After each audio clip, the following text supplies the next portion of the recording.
Bonjour, je voudrais vous présenter aujourd'hui la kinésiologie. L'ensemble de la kinésiologie est difficile à présenter en une fois. Nous aborderons principalement la kinésiologie à utilisation énergétique, les principes de base. Ensuite, nous verrons les applications, les différentes orientations que peut donner la kinésiologie dans l'ensemble de son champ thérapeutique. La kinésiologie est un art qui est l'art du mouvement. C'est une technique des années 60, mise au point par le docteur Goodhart, chiropracteur de son état. Elle a été développée aux USA. Elle a été développée selon une méthode rigoureuse d'apprentissage du testing musculaire. Ce testing musculaire consiste à utiliser le temps de réaction d'un muscle par rapport au mouvement qu'on lui demande de faire et d'obtenir ainsi une réponse.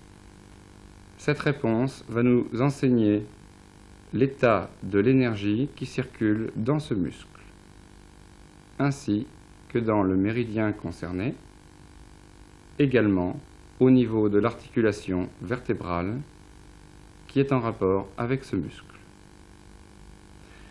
La kinésiologie peut se présenter de la manière suivante. Au départ, le docteur Goodhart a conçu le système humain selon un trépied qui consiste à étudier la structure de l'être humain, c'est-à-dire la fonction musculaire, la fonction osseuse, la densité, la chimie de l'être humain, c'est-à-dire toute la formulation sanguine, également toute la biologie qui permet à l'être de vivre, le psychisme, élément fondamental qui coordonne la structure et la chimie. Ainsi, lorsque l'on interroge la structure, c'est-à-dire le muscle, ou l'os, ou l'articulation à verrouiller, eh bien, on met en route la chimie, c'est-à-dire le flux sanguin, le flux vital à l'intérieur du corps. Le tout commandé par une réponse neuropsychologique. Ensuite, lorsque cette base de la chiropractique a été établie, différentes interactions entre ces trois paramètres ont été vues, ont été travaillées de façon à pouvoir établir le système chiropractique. Le système chiropractique se base essentiellement sur la structure. Le système de la kinésiologie éducative, qui consiste à utiliser le potentiel du stress de l'être humain, se base sur la structure neurologique. Et la structure chimique permet d'étudier la kinésiologie alimentaire, c'est-à-dire la nutrition. Ensuite, un autre médecin, appelé John T., a mis au point un système de cohésion entre ces trois paramètres, puis un autre paramètre universel qui est le système énergétique de la médecine chinoise. Le système énergétique de la médecine chinoise est censé relier l'ensemble de ces trois facteurs de base avec tous les autres systèmes énergétiques que l'on appelle des méridiens. Les méridiens sont très connus en acupuncture et permettent la libre circulation de l'énergie et du sang à l'intérieur du corps ainsi qu'à l'extérieur. Les méridiens sont des tuyaux invisibles appelés hao en chinois. Hao signifie cheveux. Donc ils sont très fins et invisibles. Les aiguilles de l'acupuncture sont également appelées hao, c'est-à-dire cheveux. Elles sont très fines, percent la peau et vont chercher l'énergie là où elle est bloquée afin de la ramener à un niveau correct de façon à faire circuler correctement cette énergie.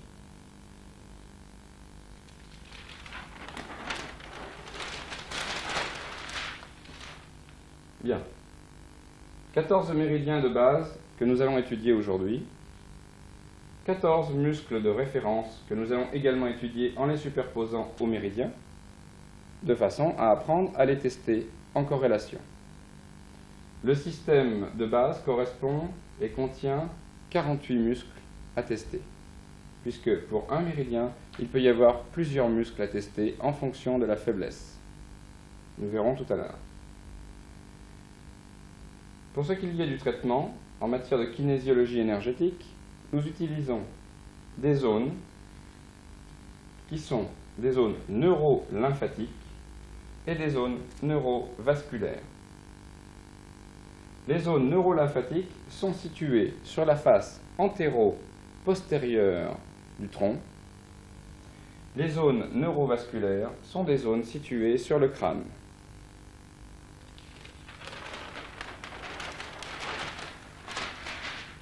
Voici un exemple. Le méridien du gros intestin part du deuxième doigt, longe le bras sur sa face externe, contourne l'épaule, longe le cou, remonte le long du maxillaire inférieur pour se jeter dans le sillon nasogénien. Ce méridien gros intestin correspond à une référence neuro-lymphatique qui est le fascia lata et correspond à un muscle qui s'appelle le carré des lombes. Le fascia lata sert également à dépister le blocage d'énergie dans le méridien gros intestin. Il sert à la fois de déblocage, donc de traitement, et à la fois de dépistage, donc de diagnostic. Le carré des lombes, lui, sert également à la fois de diagnostic et à la fois de déblocage. Nous verrons comment plus tard. Voici les différents systèmes de référence répertoriés ici. Je reprends. Voici les systèmes neurolymphatiques. Côté antérieur, vous pouvez observer que les zones situées sous le grille costal sont des zones entièrement noires ici, jusqu'à la 11e côte. Ceci correspond à l'intestin grêle. Sous le mamelon, dans le 7e espace intercostal, situé le méridien de l'estomac et la zone neurolymphatique de l'estomac. Dans le 7e espace intercostal, côté droit, nous avons la projection du foie. En remontant, vésicule biliaire se situe entre 4e et 5e espace intercostal contre le sternum, de chaque côté. À l'opposé, nous trouvons également le poumon. On peut donc observer qu'une même zone neurolymphatique sert à débloquer à la fois le méridien du poumon et à la fois le méridien de la vésicule biliaire. Il en va de même pour le cœur, qui est situé juste au-dessus, dans le 2e espace intercostal, ainsi que le triple réchauffeur. Le vaisseau conception est situé le long de la ligne axillaire, de manière bilatérale. Le vaisseau gouverneur est situé sous la clavicule, au milieu de celle-ci. En redescendant, nous avons dans le 8e espace intercostal la projection de la rate pancréas. Le méridien des reins, l'énergie des reins plus exactement, est situé au-dessus du nombril, de chaque côté du nombril, à environ 3 travers de doigts, en haut et en dehors. La vessie correspond à l'ombilic et correspond également à la zone suspubienne, ainsi que le maître-cœur, qui correspond à la sexualité. Voici pour la face antérieure. Pour la face postérieure, de haut en bas, le vaisseau conception est situé dans la zone sous-occipitale, au-dessus de C1, première cervicale. Le vaisseau gouverneur, au niveau de D2, le triple réchauffeur et le cœur sont également au niveau de D2. La vésicule biliaire et le poumon au niveau de D3. L'estomac à gauche et le foie à droite au niveau de D5. La rate pancréas bilatérale au niveau de D7. L'intestin grêle, D8, D9, D10. Nous verrons tout à l'heure comment nous travaillons ces 3 points en même temps. La projection du rein, neurolymphatique du rein, au niveau de L1. Le gros intestin, représenté ici par un triangle qui part de D12, qui va jusqu'au crête iliaque et qui trace un triangle jusqu'à L4 et remonte jusqu'à L1. Le maître-cœur et la vessie sont situés au niveau de L5, à la jonction ilio-lombaire. Les fascia lata situés sur les côtés externes des fémurs correspondent également au gros intestin. Par rapport à l'exemple précédent, le carré des lombes qui s'attache sur la 12e lombaire en descendant comme ceci correspond également à la zone gros intestin. En ce qui concerne les points neurovasculaires, leur localisation est située au niveau de la suture antérieure, sur le front, sur les tempes, sur les pariétaux, ainsi qu'en arrière, 3 points fondamentaux sur l'occiput et sur la fontanelle postérieure. Autre système de référence de correction en matière de kinésiologie, qui s'appelle la TS line, c'est-à-dire la ligne temporo-sphénoïdale, qui elle également correspond à une projection de différents systèmes énergétiques et différents systèmes physiologiques. Un exemple, les ovaires, le testing des ovaires se situe à ce niveau-là. Nous avons ici l'estomac. Nous avons ici le système lymphatique de la rate.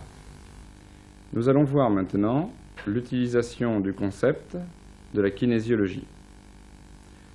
Le principe de base consiste à tester un muscle référencé. Ce muscle référencé va nous permettre de connaître la densité d'énergie qui circule à l'intérieur de ce muscle, à l'intérieur du méridien concerné, et éventuellement des vertèbres ou des axes vertébraux bloqués. Lorsque l'on prend un membre, mettons le membre supérieur, que l'on demande à une personne de tenir ce membre de manière horizontale, le cerveau effectue un effort de contracter naturellement certains muscles. Si le bras est mis comme ceci, c'est le deltoïde antérieur qui tient consciemment et verrouille le bras. Le principe de base du test musculaire consiste à demander à distance de l'articulation qui verrouille le membre une interrogation quant à sa solidité. Lorsqu'on demande à la personne de tenir son bras de manière consciente et seule, étendu, l'effort musculaire est concentré au niveau du deltoïde ici. Si de manière brutale, j'abaisse son bras, plusieurs situations vont se produire. La première, son bras tombe naturellement. Le cerveau ne résiste pas. Deuxième possibilité, si j'abaisse son bras, elle va résister fortement. Elle se met en résistance par rapport à son cerveau. Troisième possibilité, je demande à son cerveau, et je demande à son cerveau par l'intermédiaire de son bras, l'autorisation de tester le tonus musculaire. Je pose mes mains sur son poignet et délicatement je prends contact avec sa peau, puis j'exerce une pression à peine visible sur son poignet. Naturellement, le sujet doit sentir une contraction plus importante au niveau du muscle. Bien. Première règle à observer lorsque l'on fait un testing musculaire, il n'est pas question de laisser la personne tout le long du testing, le bras tendu ou le membre tendu, pour tester tous les muscles. Il faut qu'il y ait un temps de repos. Il ne faut pas que la personne fatigue. Le sujet doit donc être détendu et ne doit pas être stressé par la pression. En aucun cas, on doit faire ce genre de pression. Pas de suspension sur le membre. Interdiction également formelle d'appuyer très fort en prenant un contre-appui sur l'épaule, mettons. Le principe est le suivant.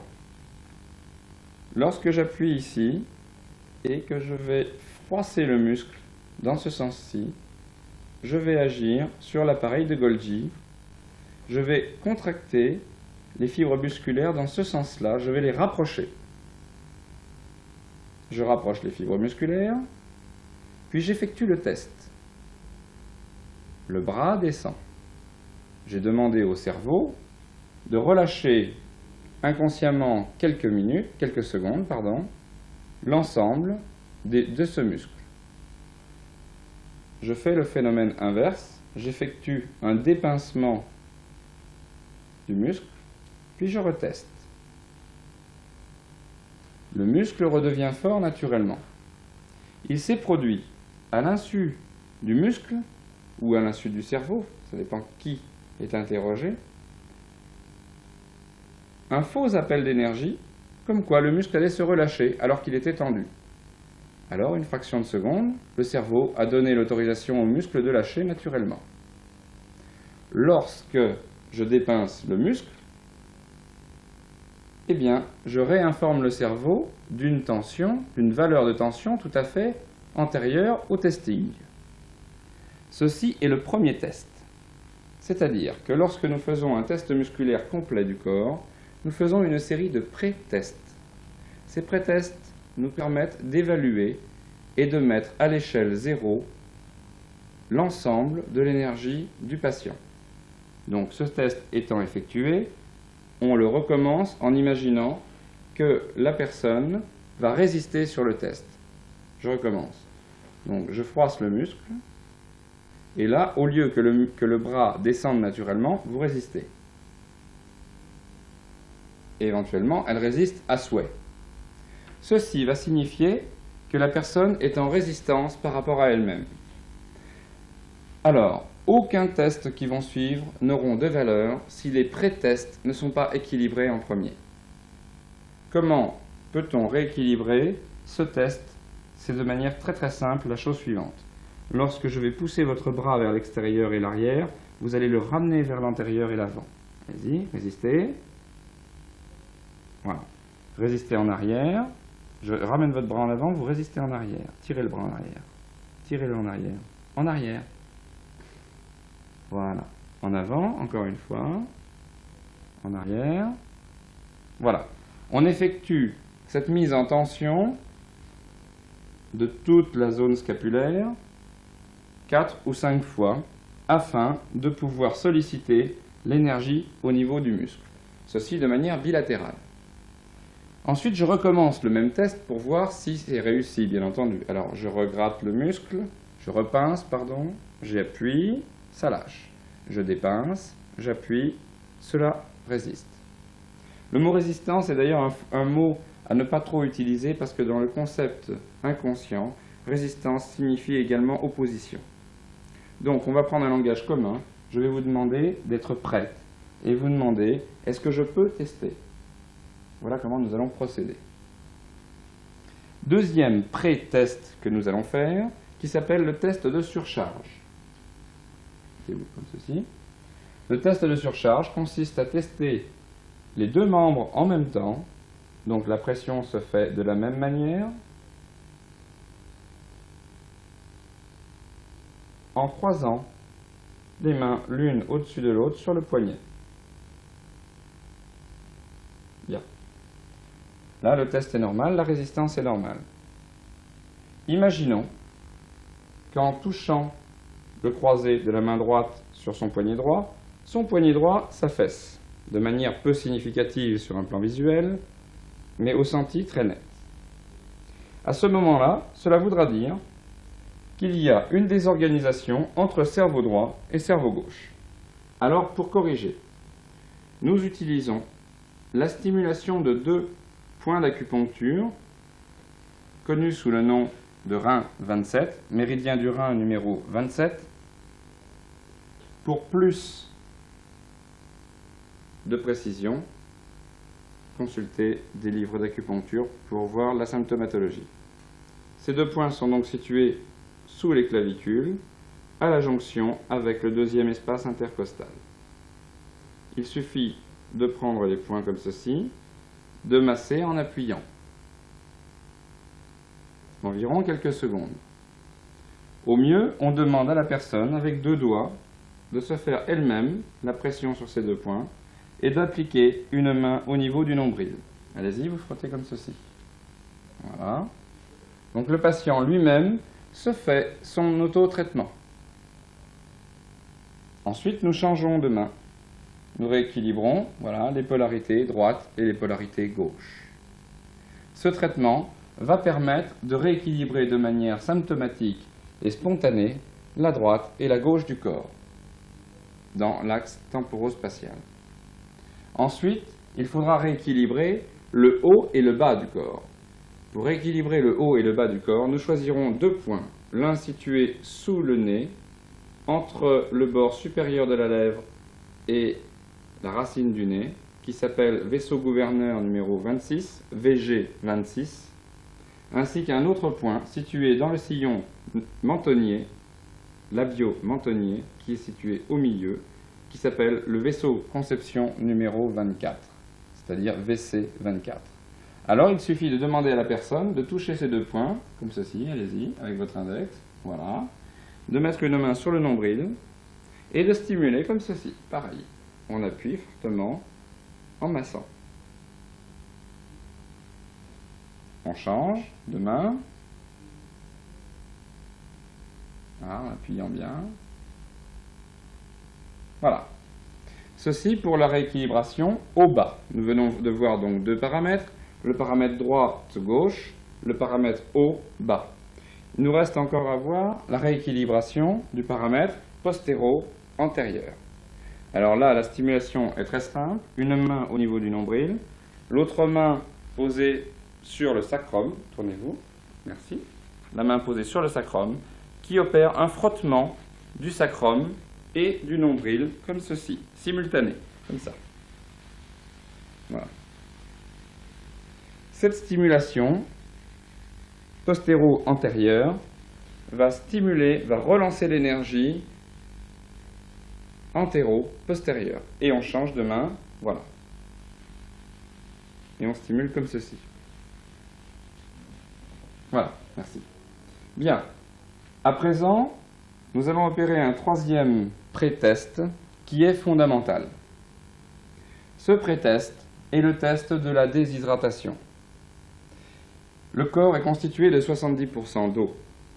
Il est bien évident que si la quantité hydrique n'est pas contenue dans le corps, on peut toujours essayer de soigner de toutes les manières que l'on veut, et surtout en utilisant des techniques énergétiques, il sera très difficile de corriger à merveille une perte d'énergie ou un excès d'énergie ou un blocage d'énergie dans le corps.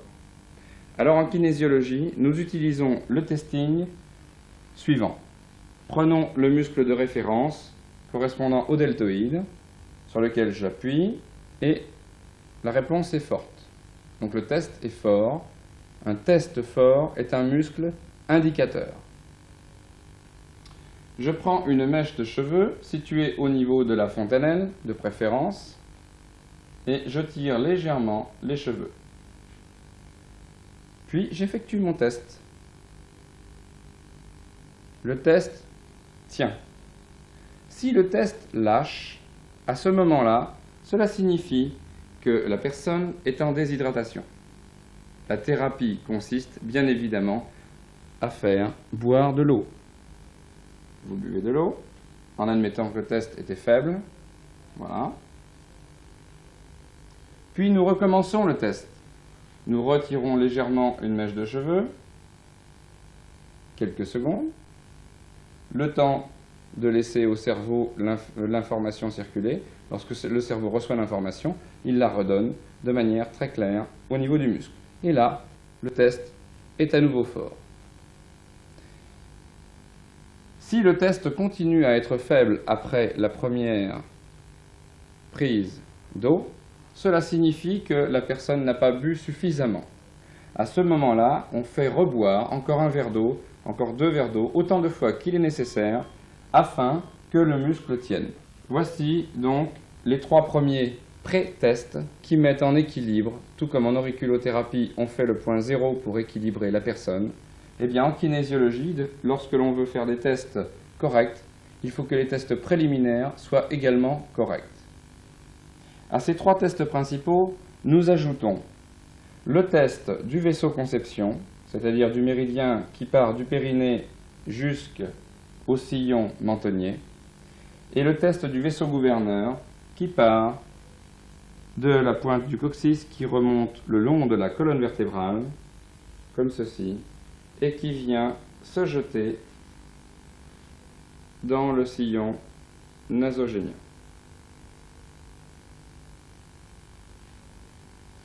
Le test consiste à balayer de la manière suivante. Je mets ma main au niveau du pubis, je suis la ligne du vaisseau conception et je pointe mon doigt en direction du point terminal. Je fais mon test. En remontant, il est fort. Logique, puisque le méridien remonte dans ce sens-là. Ensuite, je brosse le méridien dans le sens inverse, jusqu'au pubis. Et là, il devient faible. Je rebrosse dans le sens inverse, il redevient fort. Je constate que le méridien est en équilibre par rapport à son système ascendant-descendant. Je fais la même chose pour le vaisseau gouverneur. En pratique, on pose la main comme ceci,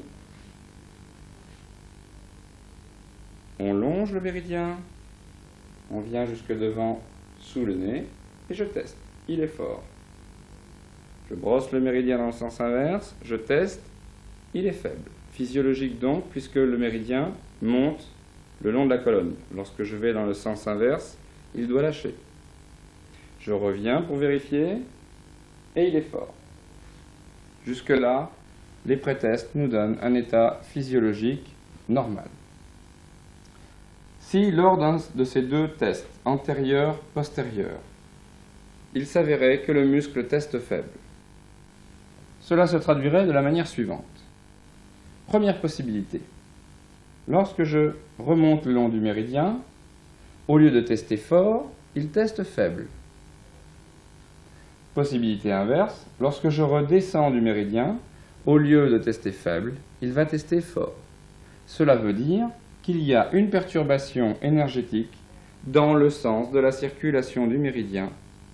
Comme tout à l'heure, nous avons vu la perturbation droite-gauche, haut, bas, antérieur, postérieur. Nous restons dans des généralités. Quel va être le moyen de corriger spontanément ce méridien? Eh bien, tout simplement faire un brossage du méridien, c'est-à-dire un brossage énergétique en dehors du corps, uniquement comme ceci, en terminant toujours dans le sens du méridien environ 2 fois. Puis nous recommençons le test de façon à ce qu'il soit fort. Si le test reste légèrement faible, c'est parce que nous n'avons pas assez brossé le méridien. Lorsque l'on fait le test musculaire, il faut faire prendre conscience que l'effort nécessité par le muscle doit être un effort viable. Un effort viable est un effort qui ne coûte pas d'énergie au muscle. On va appeler cette loi la loi du moindre effort. Pour les enfants, quand on a affaire à un bébé, on peut également faire des tests de kinésiologie afin de doser l'énergie bloquée ou l'énergie qui circule dans l'organisme. Le principe, lorsqu'on a un bébé ou un animal, consiste à faire un transfert. C'est-à-dire que, en ce qui concerne un bébé, nous prenons la mère, nous équilibrons tous les tests musculaires de la maman. Lorsque la maman est en équilibre, nous mettons l'enfant en contact avec la mère. L'échange d'énergie qui s'opère entre deux va nous permettre, tout en retestant la maman, de connaître les faiblesses énergétiques de l'enfant.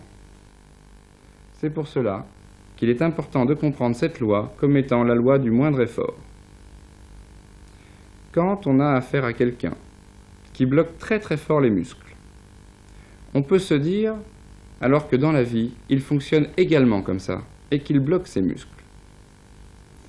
Donc il va d'une importance capitale pour le thérapeute d'utiliser des mots qui vont frapper la conscience du patient de manière à ce qu'il ne se bloque pas vis-à-vis des tests que vous lui demandez. lorsque l'on fait le pincement du muscle que nous avons vu tout à l'heure.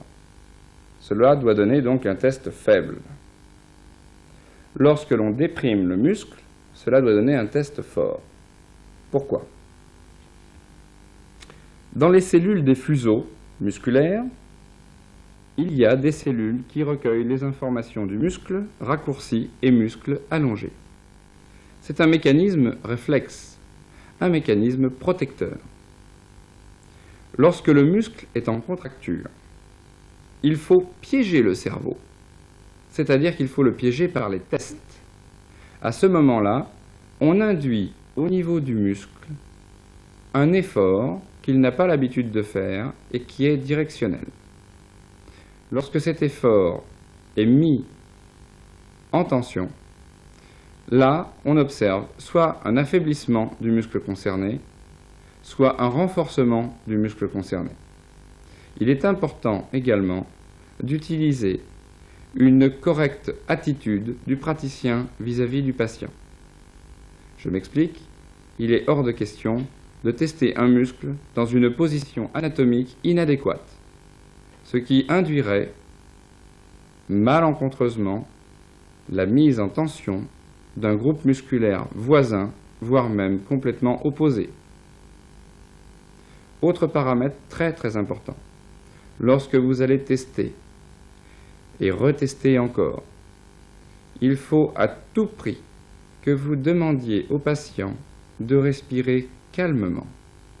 Il est important également que vous demandiez au patient de ne pas bloquer sa respiration lorsque vous allez tester.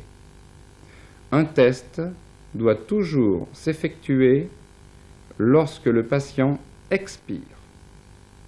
On ne teste pas un muscle, le patient étant en contraction musculaire ou en apnée respiratoire. Ayez toujours à l'esprit de regarder la respiration de votre patient lorsque vous effectuez vos tests.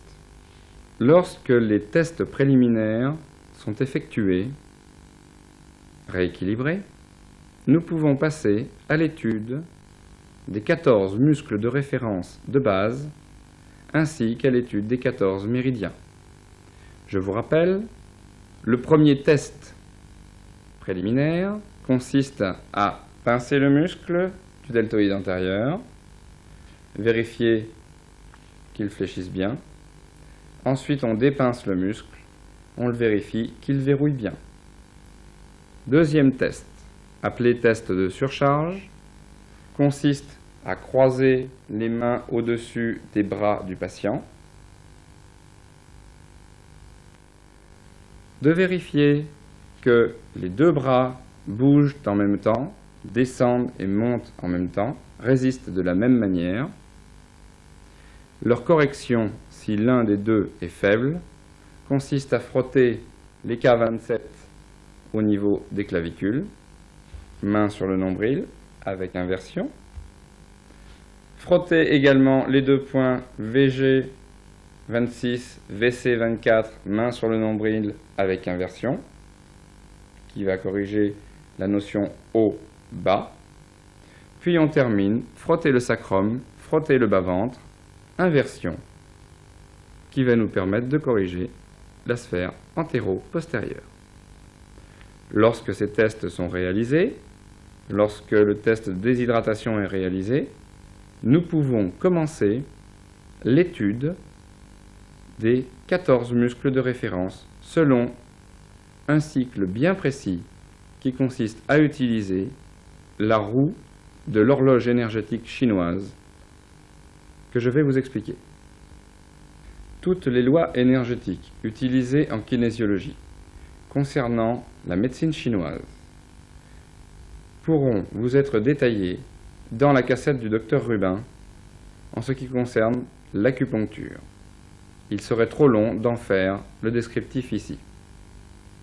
Toutefois, pour suivre l'ensemble du déroulement de l'étude des 14 méridiens, nous prenons comme ordre le départ au niveau du méridien de l'estomac.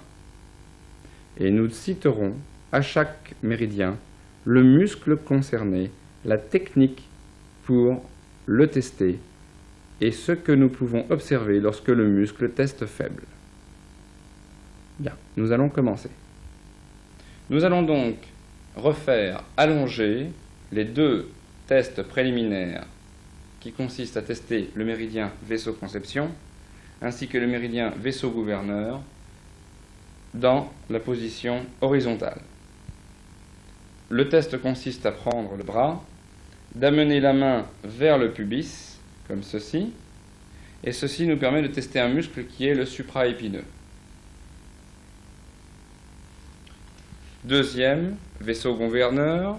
Le test constitue une manœuvre d'ascension du coude vers le haut comme ceci. La personne émet une légère résistance vers le bas, qui nous permet de tester le méridien vaisseau-gouverneur ainsi que le muscle grand rond. Nous allons enchaîner maintenant avec le méridien de l'estomac, le méridien de la rate et du pancréas couplés, méridien également du cœur, de l'intestin grêle, vessie, et ainsi de suite. Méridien de l'estomac. Grand pectoral claviculaire. Le test consiste à tourner le bras vers l'extérieur et descendre comme ceci. Méridien rate-pancréas. Muscle, grand dorsal ou latissimus dorsi. Le test consiste à tourner le poignet vers l'extérieur, de coller le coude contre le corps, d'exercer une légère pression pour maintenir le coude collé au corps, et la pression s'effectue sur le poignet vers l'extérieur comme ceci. Méridien du cœur, muscle, le subscapulaire. Le test consiste à mettre le coude de cette manière-là, en le maintenant, et de soulever le poignet ici.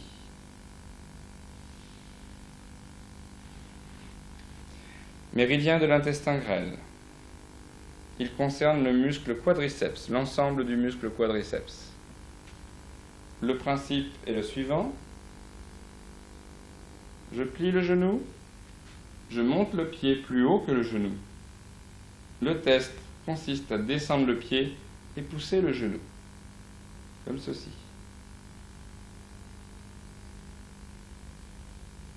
Méridien de la vessie. Muscle des péronniers. Le principe est le suivant. On demande au patient de redresser les doigts de pied, tirer les doigts de pied vers vous, comme ceci. La prise de main se fait avec les 4 doigts et on tire dans ce sens-là les doigts de pied. Le muscle tient. Relâchez. Il est important, lorsqu'on fait un testing musculaire, de prendre son temps et de toujours vérifier que la respiration du sujet soit adéquate aux techniques proposées.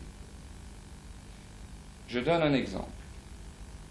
Si, lorsque nous testons le muscle intestin grêle, c'est-à-dire le muscle quadriceps, la personne va simuler un blocage respiratoire, va forcer pour résister sur ce muscle. Résister, forcer. Regardez ce que ça donne. Tout le corps est complètement bloqué. Merci. À ce moment-là, on ne peut plus considérer que c'est simplement le muscle quadriceps qui est testé, mais également les muscles du cou et également d'autres muscles, les épaules, etc. Donc il est très important pour que vos tests aient de la valeur, que l'ensemble du corps soit relaxé et que la conscience ne vienne uniquement que sur le muscle concerné et demandé. D'où l'importance de ne pas prendre n'importe quelle position. Souvent, on voit ce genre de choses. Gardez la jambe tendue. Voilà. C'est bon. Et qu'est-ce qu'on observe? Le praticien se bloque en forçant. Et le patient se bloque également. On ne peut pas appeler ça un échange d'énergie. Merci. Je reviens donc à la suite des méridiens. Nous avons fait vessie. Nous testons maintenant le psoas, c'est-à-dire le méridien des reins. Le test consiste à empaumer le talon de la main droite. Poser la main gauche sur la hanche gauche, lever la jambe à la verticale, puis le test consiste à descendre le talon vers l'extérieur, comme ceci, et le patient, bien sûr, résiste. Je peux tester? Et le muscle teste fort. Nous venons de voir les reins. Nous voyons le maître-cœur, muscle moyen fessier. Pour cela, je vais me déplacer vers les pieds. Le test du maître du cœur, muscle moyen fessier, consiste à éloigner de l'axe du corps en maintenant la cheville et en maintenant à l'opposé l'autre cheville, consiste à ramener vers le centre du corps. Je recommence. Le test consiste en éloignant dans un premier temps la cheville, il faut ramener vers le centre. Est-ce que je peux tester? Et au moment où la pression se fait, voilà, et on sent la résistance musculaire. Merci. Une fois que le test est terminé, il faut toujours veiller à ce que la personne décontracte l'ensemble du membre. Nous allons passer au membre supérieur pour faire l'autre méridien. Après le moyen fessier, maître du cœur, nous passons à un autre test qui consiste à tester le méridien triple réchauffeur. Le méridien triple réchauffeur, muscle petit rond, se teste de la manière suivante. Nous prenons la main, nous éloignons le coude légèrement du corps, et le test va consister à ramener la main vers l'abdomen. Je peux tester? Voilà. Je vérifie toujours que mon test ne soit pas un test d'effort. Nous passons au test suivant, qui est le test de la vésicule biliaire, et là nous l'avons vu tout à l'heure, c'est le deltoïde antérieur. Le bras est donc levé, je vais effectuer une pression dans ce sens-là. Je peux tester? Voilà. Notez bien sur la main, notez bien le type de la pression. Je recommence. Je peux tester?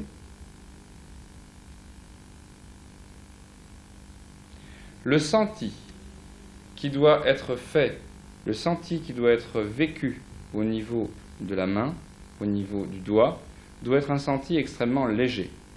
Je répète, en aucun cas, tenez votre bras tendu, en aucun cas, le test doit s'effectuer comme ceci. Le test doit être extrêmement léger et fluide. Il nous permet de tester la valeur énergétique, c'est-à-dire le temps d'induction pour verrouiller le muscle, et non pas la force musculaire. Nous passons ensuite au méridien du foie, grand pectoral sternal. Il est en fait un petit peu le même test que pour le méridien de l'estomac, grand pectoral claviculaire, que je répète ici, qui consiste à descendre vers l'extérieur et en arrière. Eh bien, le méridien du foie, le grand pectoral claviculaire, le test va toujours dans les fibres du muscle, consiste à pousser le bras vers l'extérieur et en dehors. Je recommence. Je peux faire?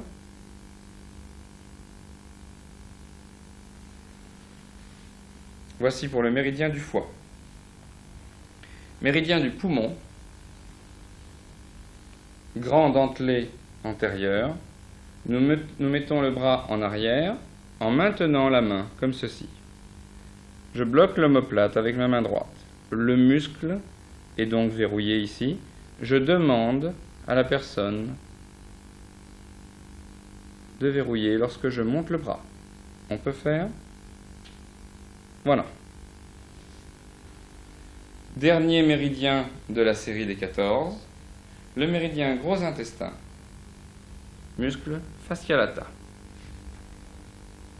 Le test consiste à prendre, empaumer la cheville, tourner le pied vers l'intérieur, maintenir la hanche opposée, lever le pied vers l'extérieur et ramener le pied vers l'autre pied.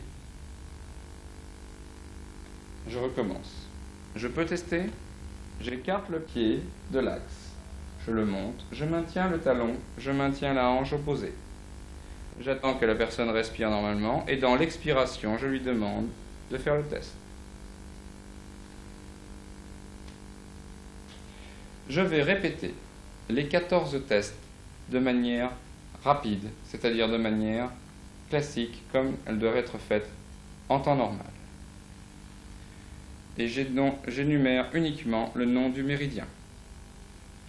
Je commence. Vaisseau conception. Bilatéral. Vaisseau gouverneur.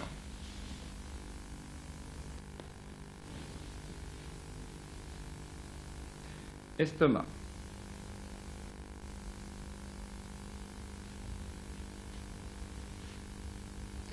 Rate pancréas.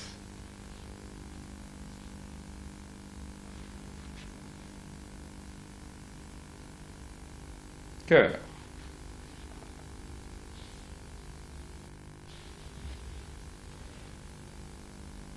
Intestin grêle.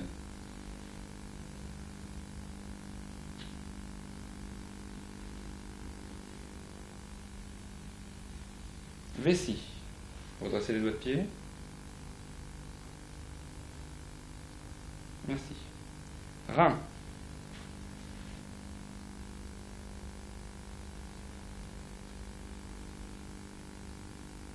Maître-cœur. J'écarte le pied du corps et je ramène.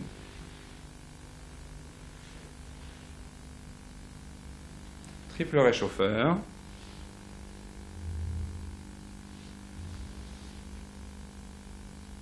Vésicule biliaire.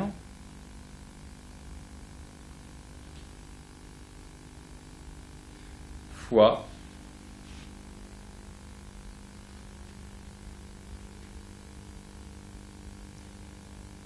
Poumon.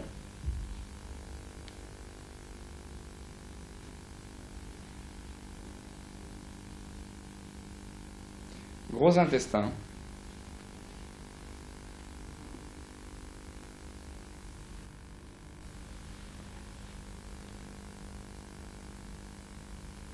Et voilà. Nous venons d'effectuer les 14 tests principaux qui vont nous permettre de construire un premier bilan énergétique. Nous allons maintenant passer à un cas pratique en expliquant le cas au tableau, en imaginant une situation. Nous allons expliquer maintenant la succession des différents méridiens qui peuvent être bloqués, hypothétiquement, lorsque nous avons fait les 14 tests. Nous constatons, dans l'ensemble de la roue énergétique, que l'intestin grêle, test faible, la vessie, test faible, le vaisseau conception, test faible, et le rein, test faible. Lorsque nous constatons cela, après l'évaluation des 14 tests, nous avons plusieurs théories pour équilibrer sur un premier plan ces méridiens. Nous n'allons pas les prendre les uns après les autres en les rééquilibrant. Ce serait une solution qui serait beaucoup trop longue. Nous allons utiliser la théorie suivante. Nous prenons le premier méridien de la plus longue liste des méridiens faibles. En l'occurrence, le premier méridien de la plus longue liste, puisqu'il y en a deux ici, alors que là il y en a un et un, c'est donc l'intestin grêle. Nous allons chercher à comprendre, en interrogeant le système neurolymphatique, puis neurovasculaire, puis système des méridiens, quel est le niveau de correction qu'il faut adapter et adopter pour corriger l'intestin grêle. Donc, je procède comme suit. Je rappelle le test, le muscle quadriceps, le pied plus haut que le genou, je descends le pied, je pousse le genou, il a testé faible. Je vais demander à la patiente de mettre ses mains le long du diaphragme, comme ceci, sans appuyer, uniquement en posant. Ensuite, je reteste le muscle exactement de la même manière. Et là, je m'aperçois qu'il est fort. À ce moment-là, je vais effectuer la correction au niveau des zones neurolymphatiques, en commençant par le côté antérieur. Le principe est le suivant. Je fais un pompage type pompage lymphatique durant une vingtaine de secondes et pas plus longtemps, afin d'éviter l'effet rebond. Lorsque le côté antérieur est fait, je vais masser les zones postérieures pour ce qui concerne l'intestin grêle, c'est-à-dire D8, D9, D10, comme ceci, et je vais le faire de manière latérale pour vous montrer la position des mains. Voulez-vous vous mettre sur le côté, s'il vous plaît? Comme ceci, voilà. Mes mains sont donc positionnées D7, D8, D9, D10 de chaque côté, et la pression se fait comme ça. Une vingtaine de secondes également. Je vous remercie. Lorsque la stimulation neurolymphatique est effectuée, je refais le test. Si le test recommence à être vide, recommence à être faible, cela m'indique que je n'ai pas suffisamment longtemps travaillé au niveau des zones neurolymphatiques. Si le test devient fort après traitement neurolymphatique, je vais refaire le test en redemandant à la personne de retoucher la zone neurolymphatique pour voir si au niveau du cerveau, le test a été bien réussi, le travail a-t-il été engrammé. Je reteste, et là, il est fort. Si le test devenait faible, à ce moment-là, je demanderai à la personne d'effectuer un toucher au niveau du point neurovasculaire correspondant ici. Et ainsi de suite. Je referai le test, et si là il teste très fort, il me suffira de travailler en touchant le point neurovasculaire concerné une vingtaine de secondes de chaque côté des pariétaux. Puis je recommencerai le test. Voici donc une méthode, je vous ai présenté une méthode d'investigation à propos des méridiens. Il est bien évident que des méthodes, il y en a beaucoup. Nous ne pouvons pas tout voir sur une seule cassette. Cet enseignement est un enseignement général sur la présentation du principe de base de la kinésiologie. Cela fait partie de l'étude de ce que l'on appelle le TFH, le Touch for Health. Je vais vous montrer maintenant un moyen énergétique compris dans les Qigong, c'est-à-dire les techniques énergétiques chinoises, pour réguler le méridien vaisseau-conception et vaisseau-gouverneur que l'on peut faire soi-même. Ces deux méridiens ont une importance capitale car ils permettent de faire circuler le yin et le yang de manière générale dans le corps humain. Afin de rééquilibrer l'énergie dans les deux méridiens dont je vous ai parlé au début, qui ont leur importance capitale, vaisseau-conception qui part du périnée, qui remonte le long de la face antérieure du corps pour terminer en dessous de la lèvre, et le vaisseau gouverneur qui commence à la pointe du coccyx, qui remonte le long de la colonne vertébrale et qui vient terminer son trajet sous le nez. Je vais vous montrer un mouvement qui consiste à faire circuler l'énergie dans ces deux méridiens, c'est-à-dire de débloquer pour l'arrière le méridien postérieur et de débloquer pour l'avant le méridien antérieur, à l'aide d'une respiration et d'un mouvement qui est très connu en Asie, puisqu'il s'agit du salut au soleil.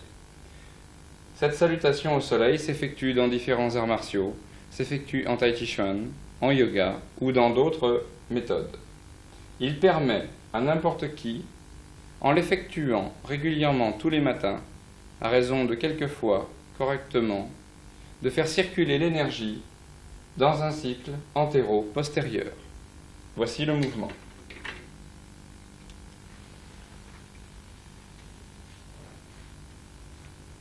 Je ferme les yeux, je me détends. Je respire en relâchant l'abdomen. Je joins les mains, j'inspire. Arrivé en haut, je colle les mains. Je descends les mains le long du front en pointant entre les sourcils les deux index. J'enroule ma tête autour de l'axe du troisième œil. Je descends je descends, je souffle, je remonte en dépliant la colonne vertébrale. J'inspire et je recommence le mouvement 3 fois.